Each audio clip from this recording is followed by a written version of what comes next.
সাবেক আইনমন্ত্রী ও সুপ্রিম কোর্টের সিনিয়র আইনজীবী ব্যারিস্টার শফিক আহমেদ আর নেই। সন্ধ্যা ৬টার দিকে রাজধানীর একটি বেসরকারি হাসপাতালে চিকিৎসাধীন অবস্থায় তিনি ইন্তেকাল করেন। ইন্না লিল্লাহি ওয়া ইন্না ইলাইহি রাজিউন।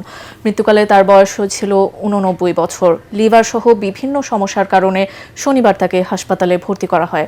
ব্যারিস্টার শফিক আহমেদ ২০০৯ থেকে ২০১৪ সাল পর্যন্ত আওয়ামী লীগ সরকারের আইনমন্ত্রী ছিলেন। এছাড়া তিনি সুপ্রিম কোর্ট আইনজীবী সমিতির ২ মেয়াদে সভাপতি এবং বাংলাদেশ বার কাউন্সিলের সাবেক ভাইস চেয়ারম্যানের দায়িত্ব পালন করেছেন। তার দীর্ঘদিনের কর্মস্থল সুপ্রিম কোর্ট প্রাঙ্গণ সহ ২ দফা জানাজা শেষে আগামীকাল ব্যারিস্টার শফিক আহমেদকে দাফন করা হবে বলে জানিয়েছেন পরিবারের সদস্যরা। গত বছরের ১২ই আগস্ট শফিক আহমেদের স্ত্রী ও ডাকসুর সাবেক ভিপি মাহফুজা খানম মারা যান।